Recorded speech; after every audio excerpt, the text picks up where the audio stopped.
नमस्कार सर्वांना. अवधूत चिंतन श्री गुरुदेव दत्त. श्री स्वामी समर्थ. ब्रह्मा, विष्णू, महेश या तिघांचा एकत्र अवतार म्हणजे दत्त महाराज. दत्त महाराजांची काय स्तुती करावी आणि दत्त महाराजांबद्दल काय बोलावी? त्यांच्याबद्दल आपण जितके बोलू तितके कमीच आहे आणि त्यांची जितकी सेवा करू तितकी कमीच आहे.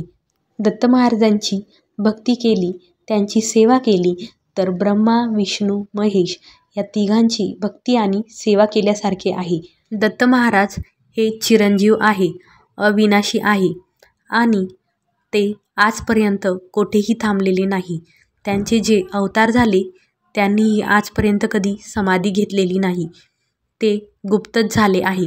दत्त महाराज हे दत्तभक्तांसाठी गुरु सद्गुरूच्या रूपात आहे आणि गुरु सद्गुरू यांची जर आपल्यावर कृपा असेल तर आपण कोणताही भवसागर पार करून जाऊ शकतो.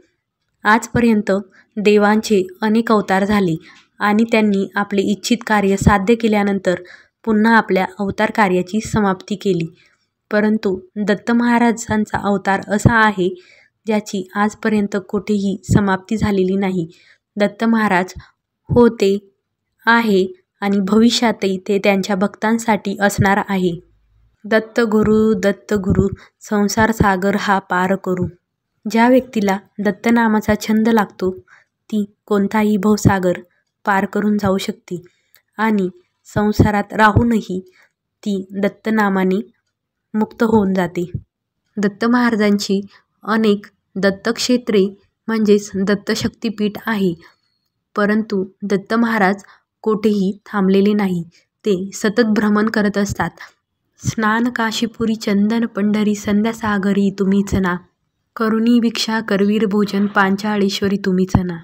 तुळजापुरी करी शुद्धी तांबूल निद्रा माहुरी तुम्हीच ना.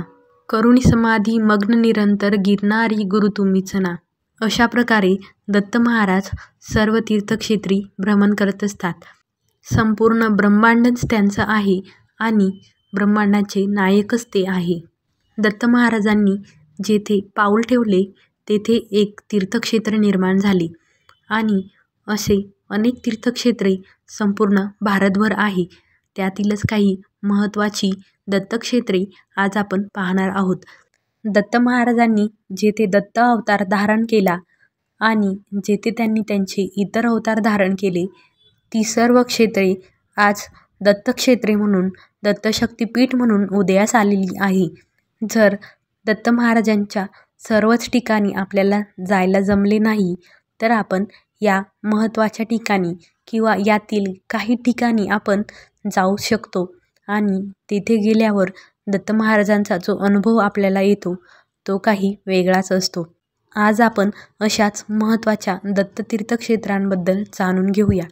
नांदेडमधील माहूरगडावर अत्री ऋषींच्या कुटीत त्यांची पत्नी अनुसूयेचे सत्व पाहण्यासाठी ब्रह्मा, विष्णू, महेश हे तीनही देव आले आणि अनुसूयेचे सत्व बघून या तीनही देवांनी तेथे दत्त अवतार धारण केला. या त्रिमूर्तींचा अवतार म्हणजेच दत्त अवतार आणि अशा प्रकारे माहूरगडावर दत्त महाराजांचा जन्म झाला आणि त्यामुळेच माहूरगड हे दत्त महाराजांचे विश्रांतीस्थान, निद्रास्थान म्हणून ओळखले जाते आणि दत्त महाराज आपल्या मातेकडे निद्रेसाठी, विश्रांती घेण्यासाठी जातात असे समजले जाते. त्यामुळे माहूरगडला दत्त महाराजांचे जन्मस्थान म्हणून आणि दत्तक्षेत्र म्हणून, दत्तशक्तिपीठ म्हणून एक मोठी ओळख निर्माण झाली आहे आणि आपल्या दत्त परिक्रमेत माहूरगडचा समावेश असलाच पाहिजे. दत्त परिक्रमेत पुढचे महत्त्वाचे स्थान येते गिरनार पर्वत. गिरनार पर्वत गुजरातमध्ये आहे आणि या पर्वताची दत्त महाराजांचे शक्तिपीठ म्हणून खूप मोठी ओळख आहे. सर्व तीर्थक्षेत्रांमध्ये गिरनार पर्वताला खूप जास्त मान आहे आणि गिरनार पर्वताची परिक्रमा केली जाते. गिरनार पर्वताची 5 दिवसाची परिक्रमा असते. ही परिक्रमा कार्तिक शुक्ल एकादशीला सुरू होते आणि कार्तिक पौर्णिमेला संपते. या परिक्रमेला लिली परिक्रमा किंवा गिरनार परिक्रमा असे म्हणतात. ही परिक्रमा केल्यावर 9,999 पायऱ्या चढून जावे लागते. तेव्हा दत्त महाराजांच्या मूळ दत्तपादुकांचे, जे दत्त महाराजांचे पाऊल जिथे उमटले आहे त्या पादुकांचे दर्शन होते. आणि गिरनार पर्वतचा अनुभव खूप दिव्य आहे. या परिक्रमेदरम्यान आपल्याला दत्त महाराज कोणत्या ना कोणत्या रूपात येऊन भेट देऊन जातात आणि अनेक दत्तभक्तांना याचा प्रत्यय देखील आलेला आहे. ही परिक्रमा संपूर्ण जंगलातून असते आणि कोणत्याही जंगली प्राण्याकडून दत्तभक्तांना कुठलाही त्रास होत नाही. गिरनार परिक्रमेला कैलास परिक्रमेचे महत्त्व आहे. अनेक दत्तभक्त तर प्रत्येक पौर्णिमेला गिरनारची वारी करतात. दिगंबरा दिगंबरा श्रीपाद वल्लभ दिगंबरा, प्रथम अवतार दत्तगुरूंचा जन्म आला पिठापुरा. दिगंबरा दिगंबरा श्रीपाद वल्लभ दिगंबरा, श्रीपाद वल्लभ मनुष्यरूपी गुरु लाभला चराचरा. दत्त परिक्रमेत येणारे पुढचे स्थान म्हणजे पिठापूर. दत्त महाराजांचे प्रथम अवतार श्रीपाद श्री वल्लभांचे हे जन्मस्थान आहे. पिठापूर येथे श्रीपाद श्री वल्लभांचा जन्म झाला आणि त्यांनी तेथे 16 वर्ष वास्तव्य केले.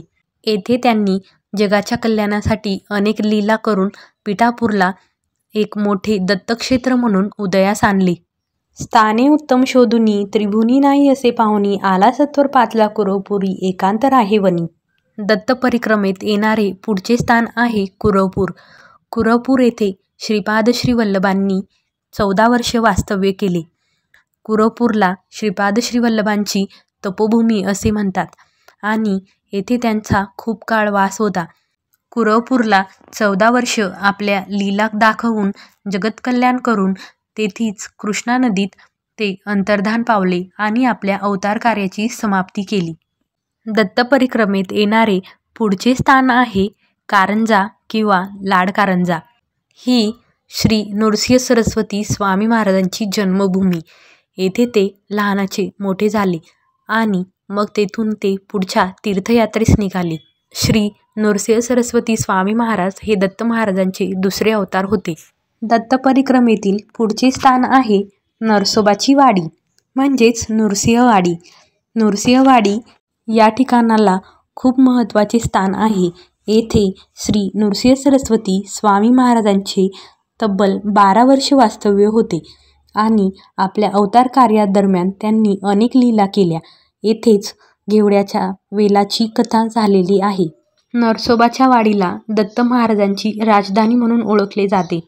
नरसोबाची वाडी म्हणजेच नृसिंहवाडी येथेच स्वामी महाराजांच्या मनोहर पादुका स्थापन केलेल्या आहे. दत्त परिक्रमेत येणारे पुढचे महत्त्वाचे स्थान आहे औदुंबर. या ठिकाणी श्री नृसिंह सरस्वती स्वामी महाराज एक चातुर्मास राहिले होते. त्यांनी येथे औदुंबर वृक्षाचा महिमा सांगितला आणि औदुंबर वृक्षाला दत्त पंथात किती महत्त्व आहे त्याबद्दल माहिती सांगितली. सोबतच त्यांचा चिरंतन वास औदुंबर वृक्षात असेल असे त्यांनी सांगितले आणि आपल्या विमल पादुका तेथे स्थापन केल्या. दत्त परिक्रमेतील पुढचे महत्त्वाचे दत्तक्षेत्र आहे गाणगापूर. गाणगा ग्रामी असे ख्याती, जो जाती तया गावा, तात्काळ पूर्ण होती मनोकामना, काही न करा अनुमाना, प्रत्यक्ष देव तेथे असे. दत्त अवतारी श्री नृसिंह सरस्वती स्वामी महाराजांचे दीर्घकाळ वास्तव्य असलेले ठिकाण म्हणजे गाणगापूर. येथे 24 वर्षांहून अधिक काळ स्वामी महाराजांचे वास्तव्य होते आणि आपल्या दिव्य लीलांनी त्यांनी येथे जगत्कल्याणाचे कार्य केले आणि आपल्या निर्गुण पादुका भक्तांसाठी ठेवून पुढे ते श्रीशैल्य येथे कर्दळी वनात गुप्त झाले. दत्त संप्रदायात गाणगापूरला प्रचंड महत्त्व आहे. प्रत्येक अमावस्या पौर्णिमेला दत्तभक्तांची गाणगापूरला मोठी गर्दी होते. दत्त परिक्रमेत येणारे पुढचे महत्त्वाचे स्थान म्हणजे श्री स्वामी समर्थ महाराजांचे समाधीस्थान म्हणजेच अक्कलकोट. दत्त महाराजांचे पुढचे अवतार म्हणजे श्री स्वामी समर्थ महाराज आणि त्यांच्या दिव्य लीलांनी त्यांनी 22 वर्ष अक्कलकोटची भूमी पावन केली आणि तिथेच त्यांनी समाधी घेऊन पुन्हा आपल्या अवतार कार्याची समाप्ती केली. तर अशा प्रकारे ही 9 महत्त्वाची दत्ततीर्थक्षेत्रे आहे. तसं पाहायला गेले तर दत्त महाराजांनी जेथे पाऊल ठेवले तेथेच तीर्थक्षेत्र निर्माण झाले आणि ते तितकेच महत्त्वाचे आहे. परंतु मानवी आयुष्यात काही ना काहीतरी अडचणींमुळे आपल्याला सर्वच तीर्थक्षेत्रांना जाता येत नाही, तर आपण या तीर्थक्षेत्रांपैकी कोणतेही तीर्थक्षेत्रे करूच शकतो. त्यातील ही 9 महत्त्वाची आहे. आपण ही सर्व 9च किंवा यातील जी आपल्याला जमतील ती तीर्थक्षेत्रे केली तरीही दत्त महाराज आपल्यावर कृपाच वर्षवणार आहे. आपल्या ज्या काही इष्टदेवता आहे किंवा आपण ज्या देवतांची पूजा करतो त्यांच्याविषयी मनात भाव हवा. मनात भाव असेल तर घरातही देव आहे, परंतु मनात भाव नाही आणि तीर्थक्षेत्रे करत फिरतोय तर त्या गोष्टीचा उपयोग नाही. कोणत्याही देवतेची उपासना करताना त्या देवतेविषयी आपल्या मनात भक्ती हवी, प्रेम हवे आणि आपले वर्तन चांगले हवे. तुम्हाला सर्व दत्तक्षेत्रांची माहिती कळाली असेल अशी मी अपेक्षा करते आणि तुम्हाला दत्ततीर्थक्षेत्री जाऊन दत्त महाराजांचे त्यांच्या अवतारांचे दर्शन घ्यायचे असेल तर तुमची ही इच्छा लवकर पूर्ण होवो अशी मी प्रार्थना करते. आपल्या चॅनलवर दत्त परिक्रमेबद्दल संपूर्ण माहिती अपलोड केलेली आहे, ती तुम्ही बघू शकता. पिठापूर, कुरवपूर, गाणगापूर याबद्दलही माहिती अपलोड केलेली आहे. श्रीपाद श्री वल्लभांचा जन्म, नृसिंह सरस्वती महाराजांचा जन्म, त्यांचे जीवन कार्य याबद्दल माहिती अपलोड केलेली आहे, तीही तुम्ही पाहू शकता. व्हिडिओ आवडला असेल अशी मी अपेक्षा करते. व्हिडिओ आवडला तर आपल्या मी इगतपुरीची या चॅनलला सबस्क्राईब करा, व्हिडिओला लाईक करा. व्हिडिओ बघितल्याबद्दल धन्यवाद. अवधूत चिंतन श्री गुरुदेव दत्त. श्री स्वामी समर्थ. जय जय स्वामी समर्थ.